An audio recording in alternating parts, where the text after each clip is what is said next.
कौन बनेगा नेता। नगर निगम के चुनाव पास आने वाले थे। पूरे कानपुर शहर में टिकट को लेकर मारामारी शुरू थी, लेकिन सबसे ज्यादा चर्चा में वार्ड नंबर 40 की सीट थी। वो इसलिए क्योंकि इस बार वहां की सीट महिला के लिए आरक्षित थी। अब सवाल ये था कि चुनाव लड़ेगा कौन। इससे पहले ठाकुर साहब वहां से पार्षद थे और इस बार उन्होंने अपनी पत्नी सीमा ठाकुर को टिकट दिलवाई और ठाकुर साहब की शान के कारण सीमा जी ने 20,000 वोटों से चुनाव जीत लिया। अरे बधाई हो सीमा भाभी, अब तो आप वार्ड की पार्षद बन गई हैं। अब तो हमारे काम आप ही करवाएंगी। अरे ये तो सिर्फ नाम की पार्षद बनी है, वो तो महिला सीट आ गई, वरना पार्षद तो मुझे ही बनना था। अब भले ही चेहरा इसका होगा, लेकिन पावर तो मेरी ही होगी। अरे वाह भाई साहब, क्या दिमाग लगाया है आपने भी। आइए आप लोग, खाना लगा दिया है सबके लिए। सीमा जी पार्षद बन चुकी थीं, फिर भी उनकी एक ना चलती। सारे काम ठाकुर साहब खुद ही संभाल लेते और जहां जरूरत पड़ती वहां सीमा जी का अंगूठा लगवा लेते। सीमा जी ज्यादा पढ़ी लिखी भी नहीं थी। एक दिन ठाकुर साहब और सीमा एक प्रोग्राम में जाते हैं। अरे ठाकुर साहब, आप आ गए। ओहो, पार्षद मैडम भी आ गई हैं। स्वागत है आप दोनों का।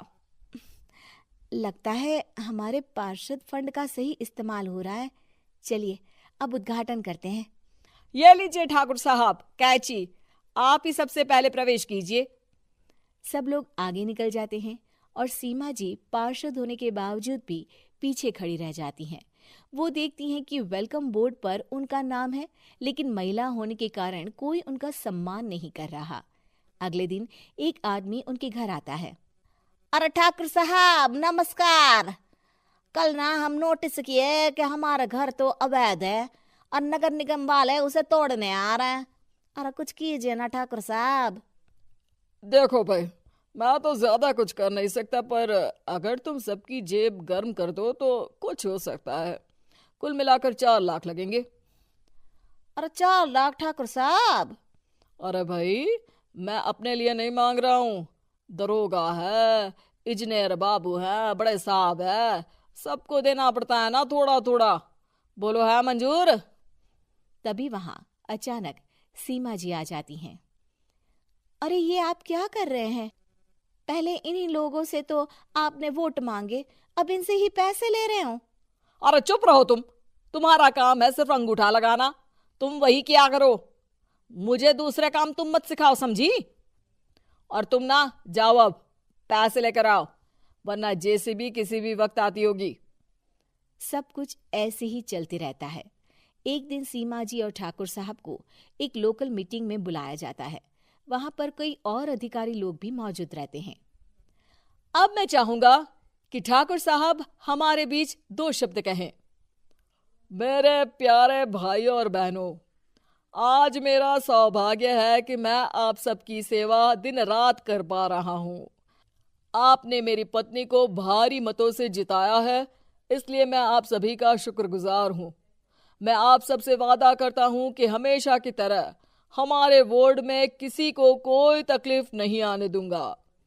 सभी लोग तालियां बजाने लगते हैं। अब मैं माननीय पार्षद मैडम को स्टेज पे बुलाना चाहूंगा। अपने नाम को बुलाया सुनकर सीमा जी एकदम चौंक जाती है। उन्हें बिल्कुल उम्मीद नहीं थी कि इतनी बड़ी जगह उन्हें मंच पर बुलाया जाएगा। जैसे तैसे वो मंच पर चढ़ती हैं।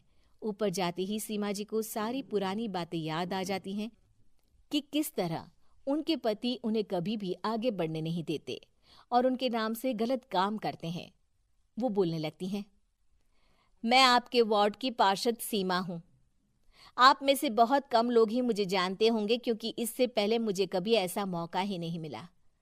सारे मौके मेरे पार्षद पति यानी आपके ठाकुर साहब ही लेते रहे, लेकिन आज ये मौका मुझे मिला है तो मैं इसे ऐसे ही नहीं जाने दूंगी। मैं आपको ये बताना चाहती हूँ कि आपके ठाकुर साहब मेरे नाम की आड़ में गैर कानूनी काम करते हैं, जिस पर अंगूठों के निशान मेरे होते थे। इसीलिए मैं अपनी गलती मानती हूँ और आज अपने पद से इस्तीफा देती हूँ, ताकि आगे से कोई गलत काम ना हो पाए। अब फैसला आप सबके हाथ में है कि आप हमें क्या सजा देना चाहते हैं।